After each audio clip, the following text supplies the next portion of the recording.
What is going on? What is going on? This is Mike Clark, Kill Procrastination. We have a wonderful guest today, Mr. Mike Morawski. I'm very excited for this interview. I've been looking forward to it all week. He's here, and we're going to talk about real estate transactions. We're going to talk about ups and downs.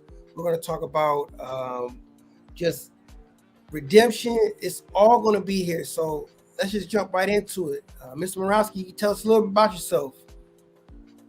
Hey, Michael, thanks for having me on. I appreciate it. And I've been looking forward to this. I love the title of your show, Kill Procrastination, you know?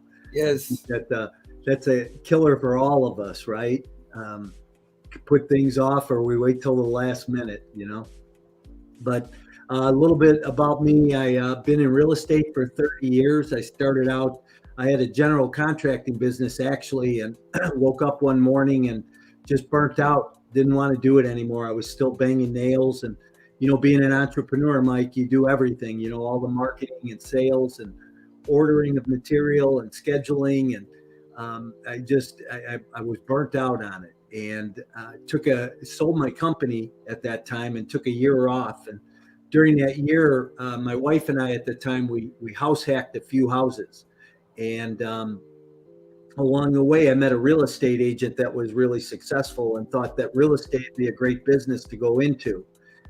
So I went to him and asked him to teach me some fundamentals, which he did. He actually made me a cassette tape, not to date myself or anything, but I listened to that tape over and over again and understood the fundamentals of building a real estate business. And I went in the real estate business, and my first 8 months in the business as a sales agent, I sold 78 houses. Went on to build a team selling about 125 a year, and did that consecutively for about 12 years. And then in 2005, I decided to go in the apartment business, the multifamily business. And it wasn't like I just woke up one day and decided to go in that business. I had really watched the business over the years. I understood the basics of it. And really what I understood was the private equity piece, right? You raise private equity, you marry it with a great real estate deal, you stay in the middle, and as long as everything goes well, everybody makes money. So in 2005, I syndicated my first 11-unit apartment building. And from there, I went on and I bought 4,000 apartments. I raised $18 million to do that, and built a property management company managing about 7,500 units. I did that in 30 months. And that business, as we got into 2008 and the worst economic crisis that the country's ever seen started to falter because we grew so fast and didn't balance. We were very unstable as a company. Too many assets we took on, too many new employees. You know, so when I say I made a couple of business mistakes along the way, that was one of the first ones I made. Wow. Can we unpack a little bit of that? If we go back to the 11 units, I guess your first syndication, correct? Yeah. Can you tell me what got you into syndication? Because I know you have to have an expertise with it, and I heard you say sales, and I don't know if that goes hand in hand with syndications or not. Yeah, it doesn't go hand in hand. I was a residential real estate agent and knew nothing about the apartment business. I understood basic concept and basic principles about syndication, and I just took the leap, and I think a lot of times, go back to the title of your show, procrastination. I think a lot of times people overeducate themselves and think they need more education without taking action. I just decided to take action. I went out, I found myself a 11-unit apartment building. Thought it was a great deal because the seller told me that I could move tenants out, rehab units, put new tenants in, raise the rents, do some exterior maintenance, make the building look better, give it a better curb appeal and a better interior feel, and I'd get a better clientele and a better tenant in there, and none of that happened. It was, I didn't do my research, right? So again, when we look at challenges and things we do along the way, I didn't know enough about the business. But here's what I learned. And let me tell you how we did that first deal. So I didn't know, I put the building under contract and said, okay, now I have to go raise money. How am I going to raise money? I put a little classified ad for $45 in the newspaper at the time. And all that ad said was real estate investors wanted. And my phone rang off the hook for the next 7 days from that $45 ad. And over 7 months, I raised about $600,000 in private equity to do some real estate deals. So it was interesting at that time how you could do the business. And now I wasn't advertising to raise money. I was just advertising for real estate investors. And people called, I told them what we were doing and how we were buying apartments and syndicating them, talked about the types of returns that they could get. People got excited about it. So that's how I put that first deal together.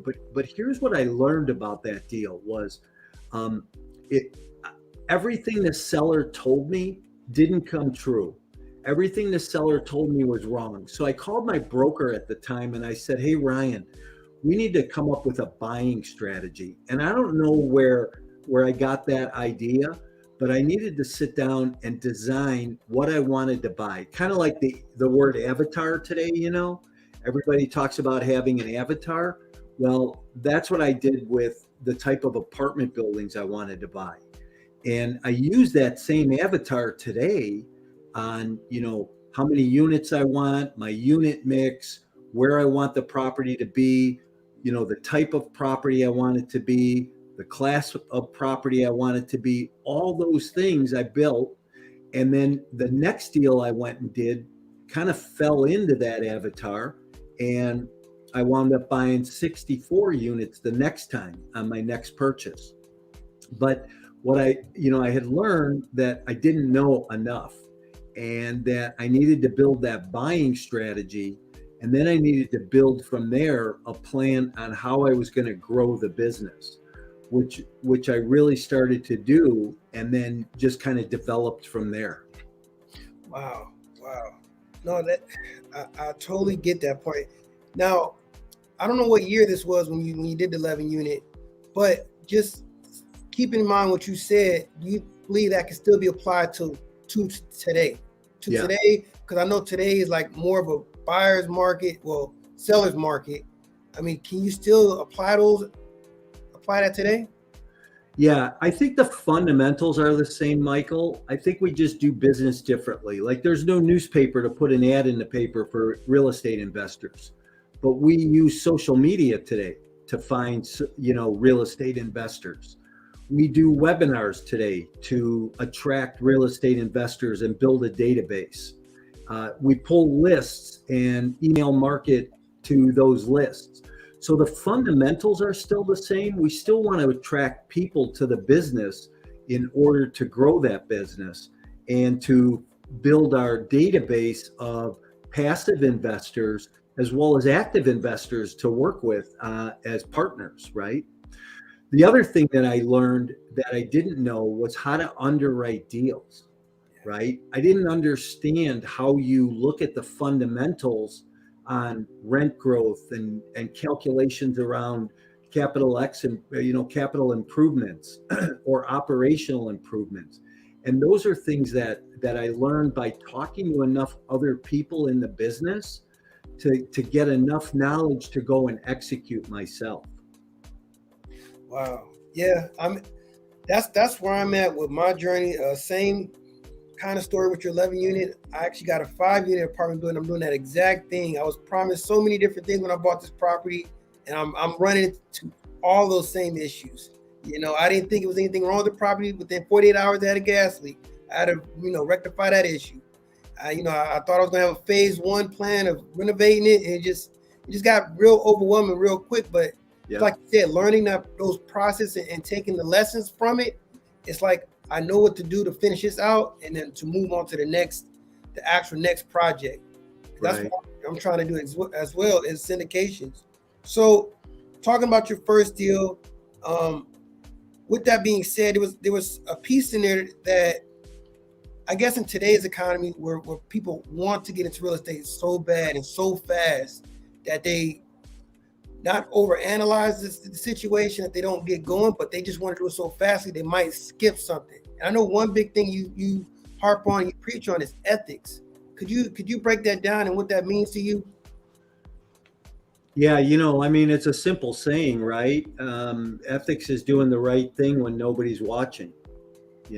It's making sure that you are being true, living a life of integrity and being true to not just yourself, but to everybody around you. Ethics boils down to being honest and making sure that you are, I always say that when you put a deal together, make sure it's win-win. Don't walk away from a deal feeling like you got the upper hand or that you lost. It has to be a deal where both parties feel happy about the transaction. And I think that comes down to an ethical basis, right? I don't want to take anybody for granted, and I don't want to do anything that is going to hamper somebody else's future. I understand. So, Mike, so you went from the 11 unit all up to 4,000 units. You have all these employees, and then there was a transition period in your life. Can you go into that and talk briefly about that? Yeah, sure. So over 30 months, I scaled the business pretty big. We scaled a company that was about $100 million in value. That between the apartments we owned and the property management company we had, the revenue that we generated as a result of that grew very fast. And I always tell people, I say, don't grow too fast. This is a marathon. It's not a sprint. Yeah. And if I had it to do all over again, I would have stepped back and stabilized those properties before I went and bought the next one. I own one right now that we're stabilizing it before we go buy the next one. Part of it is just the fact that you don't want to make any mistakes along the way. That stabilization causes balance in your business and in your life. The other thing I did, Michael, was I was undercapitalized. I didn't raise enough money. So I didn't have enough money for operations. So we had to move money around to do that. And then I was over leveraged. I owned $60 million worth of real estate leveraged at 85%. And I always tell people, I said, I don't know who was worse, me for taking the money or the banks for giving it to me, Yeah. But it was silly. I don't think anybody should buy a deal today unless there's 65 to 75% loan to value on that deal, whether it's residential or whether it's commercial. But we scaled that business over 30 months, grew very rapidly. 2008 came around. It was the worst economic crisis the country's ever seen. And it was like hitting a brick wall in a freight train at 200 miles an hour. It started to unravel and come off of the tracks. And I didn't know how extensive the residential crash was going to affect the commercial market. But I thought, hey, this is a recession. It's going to last 17 or 18 months. There'll be a 10 or 12% correction in the marketplace, and it will be back to normal. So I had some properties that I should have just let go to foreclosure. I had 38 different companies, right? I had some properties I should have just let them go to foreclosure and let some of those investors get hurt. But Michael, I'm the kind of guy, I don't like anybody to get hurt. I didn't want to affect anybody negatively like that. So what I met with my attorney and my accountant and devised a plan to move money back and forth between companies. So I would take money from profitable companies and move it to non-profitable companies, thinking, hey, just a few months of this, we'll be able to put the money back as soon as the market comes back, right? Well, that didn't happen. I mean, that recession went on for 7 or 8 years with a 40% correction. I moved money back and forth. That wasn't the problem. The problem was that I didn't disclose it to my investors. So you go back to ethics, right? I didn't tell my investors what I was doing. I thought that I could, save the boat, upright the ship. And then after the smoke cleared, I could go back and tell them, hey, I'm a hero now, right? Because I fixed it. Well, what happened was, for non-disclosure, I wound up being charged on federal wire fraud and mail fraud charges and sentenced to 10 years in federal prison as a result of it. Wow. But before we go further into that conversation right there, I want to go back to one part, well, I guess 2 points that you said earlier on, is stabilizing the properties when you purchase them. Like, what does stabilizing look like? Are you talking about more of having an emergency fund for said property, or just enough for operations? Or yeah, so you want to have a good reserve fund, of course, right? And today most banks are going to require you to have reserves on the side to do repairs and things like that you need to have done. But the other piece was, we didn't get our arms around the management or around the rehab on it. Before I knew it, I had 2,000 units, and a little bit of construction going on here and some rehab going on here, and trying to get new tenants in place. There was no systematic approach to it, and that caused the instability.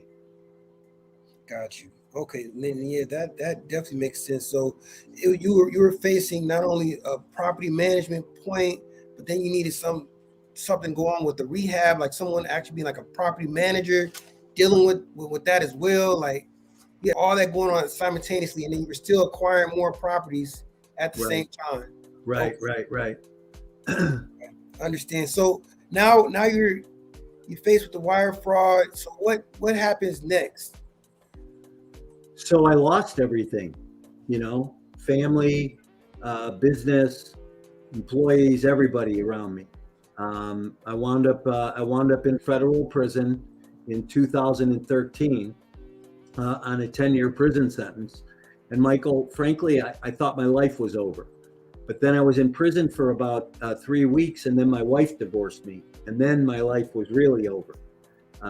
I honestly walked around every day wondering how I'd get through today, much less 10 years of that. And so,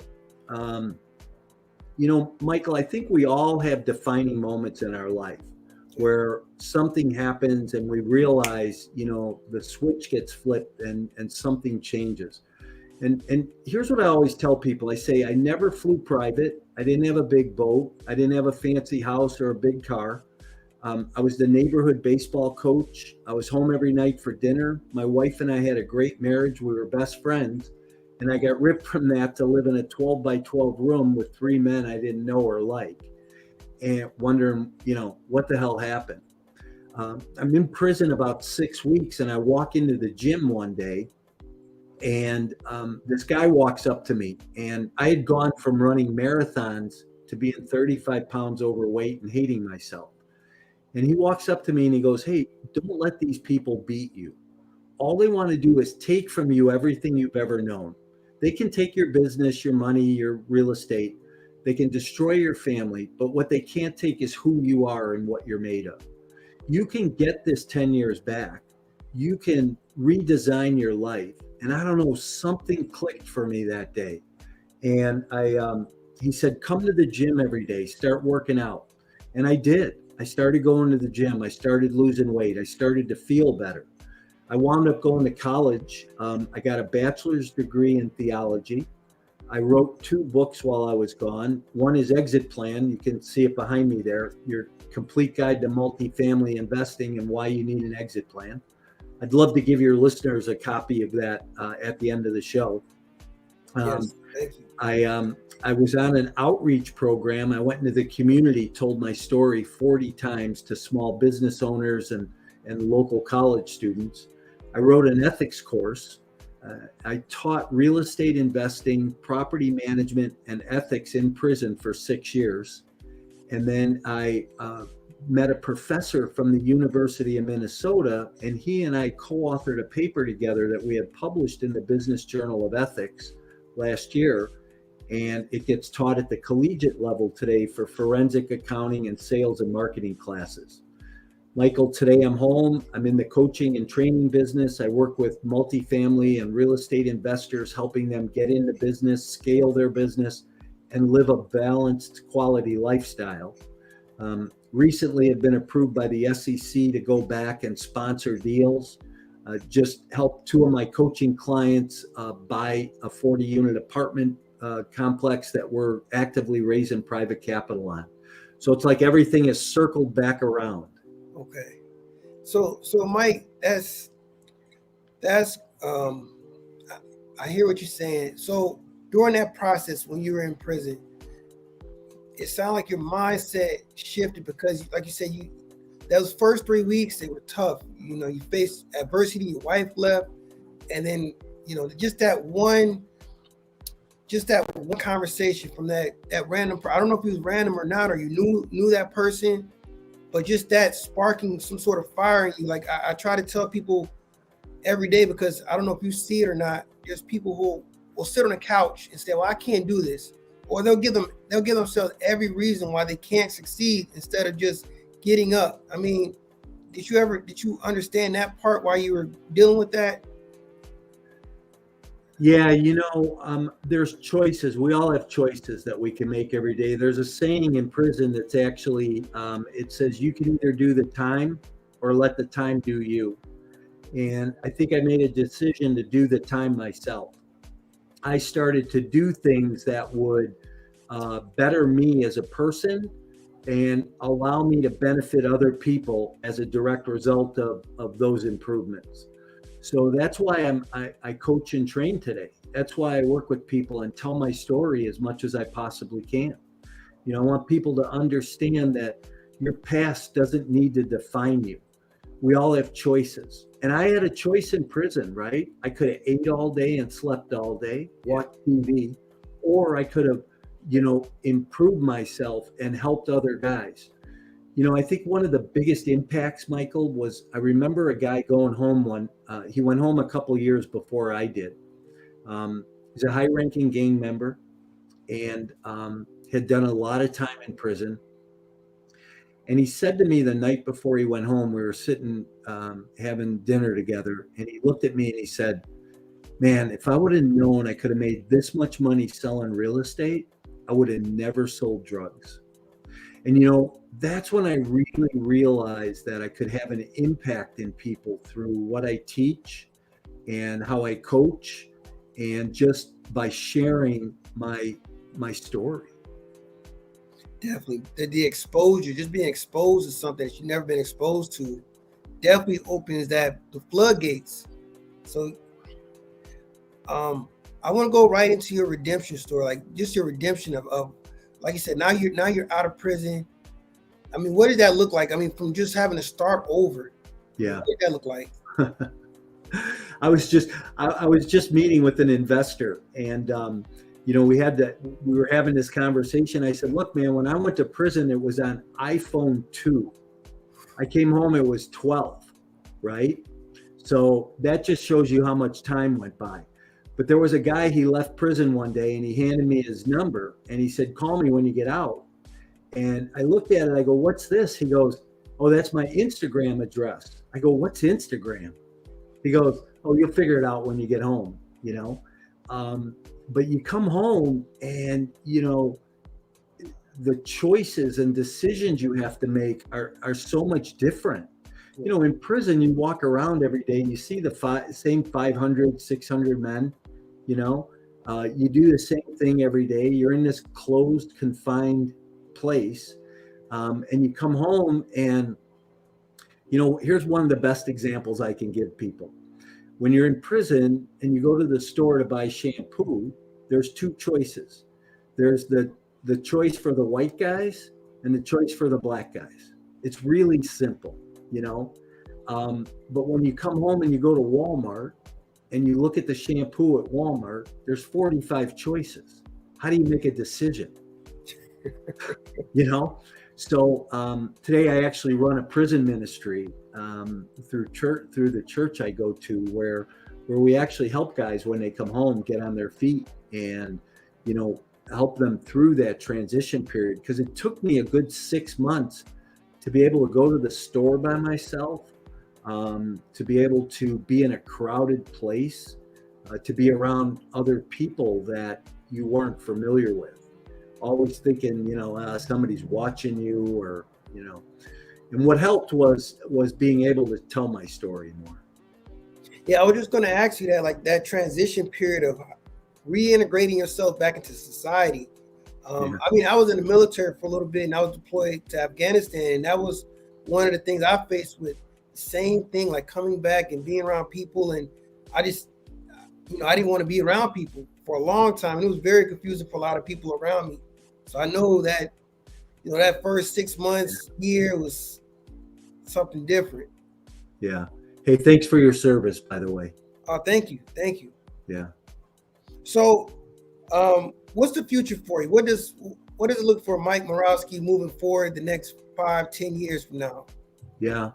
So, you know, I want to impact as many people as I possibly can. I want to add value to their life, you know, whether I, you know, speak publicly or I'm on a podcast like this and could share my story where people can benefit from it. I want to help people understand to not let their past define them. You know, I was in a physical prison, but I think there's a lot of people that are in mental prisons. You know, they're trapped by addiction, abuse, you know, their past history, and they don't allow themselves to move forward, maybe because of fear or something that's happened.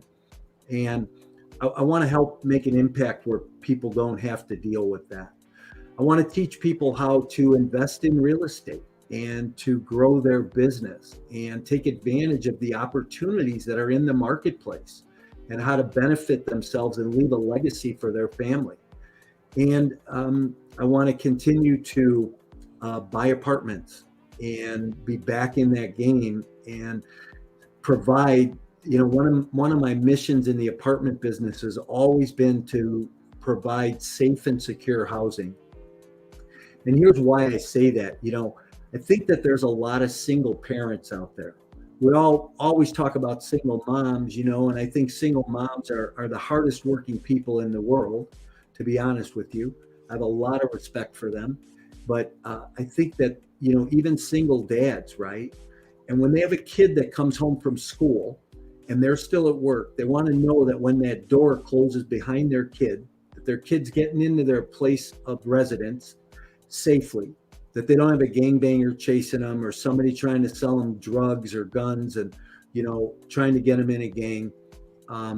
That's safe and secure housing. And that's the environment I try to build into the apartments that we own and the facilities that we manage. Wow. And so, Mike, I have two other questions for you because what you said really resonates with me. So if you could start over, or just, you know, someone's brand new get into the game, what would you tell them on how to get going, how to get started? You know, can you break that down for me? Yeah, I think one of the things I would do is, you know, if I had to do it all over again, I would have got a coach sooner. I'd have got somebody to mentor me, and somebody even just to meet with them a couple of times a month to understand the dynamics and the principles behind it. Learn how to underwrite early and understand how to build a buying criteria. So this way, now when you look at a deal and you look at a market, you know that you're moving in the right direction. So those are some of the early stage things I think people need to understand. And the big thing, Michael, is stop procrastinating, take action. You know, you have to execute. It's about the execution. It's not about the education. It's the execution piece. Yes, those phenomenal. I wrote those down. I'm not gonna lie, Mike. I wrote those down. So I hope everybody else is writing that information down. And then, so I just want to ask you simply, you know, this is off topic. What books are you reading right now? What books do you suggest for real estate? Like, that's one big thing right now. Yeah, so I'm reading two books right now, and I'm the kind of guy I like to read 3 different books at a time. but I'm reading a book called How to Pitch Anything by Orrin Keefe, I think his name is, and Orville Keefe or something like that. And it just talks about how you sell your product, how you work with people. And the other book I'm reading is Traction by Gino Wickman. And that's about how to build a business, right? It's not about real estate specifically. But if you're looking for a specific real estate book, here's one of the best books I think ever written on real estate investing. And it's a book called The Millionaire Real Estate Investor. It's written by Gary Keller. Gary Keller was a founder of Keller Williams Real Estate. And that book has timeless principles in it. The principles in that book teach you how to invest in real estate, how to make money in real estate, how to operate real estate. And the principles are so profound, right? I used to do seminars in my office when I was a broker, a real estate broker, and I would bring people in and teach them the principles out of that book. And that's how I raised money also, was I advertised in, to my database and built my database up over time to bring investors in. And I constantly brought new investors in, teaching them how to invest in real estate, the principles behind it. And oh, by the way, here's a passive real estate investment that you can make a high teens return and get cash on cash along the way, and some tax deferred income. So, that's how I built that business. So I really think that that's a really good book. Well, I appreciate it, Mike. I really do. You took your time out to come on the show. The viewers appreciate it. I appreciate it. Thank you for everything. Do you have your social media handles you can plug in, or would you like me just to put it in the description box? Yeah, you can put them in the description box, but they can find me either mycoreintentions.com is my website. And if you want my book Exit Plan, you can go to mycoreintentions.com/free and download the ebook version, or you can buy it on my website. If you're like me and you like to read a book, and I'm an active reader, I highlight in the margins and then I keep notes on it. You could get a copy there also. But I love social media. I'm on Instagram. That's where you and I met. I'm on LinkedIn, Facebook, under Mike Morawski. Mike Morawski. And it's actually Mike.Morawski.54. And reach out to me. I'd love to network with you. If I can add value to your world, you could email me directly at mike@mycoreintentions.com. And any questions I can answer for anybody, I certainly will try and do that. Thank you so much. I really appreciate it, Mike. Thanks again for coming on. You bet. Thanks for having me, Michael. I appreciate you. Thank you.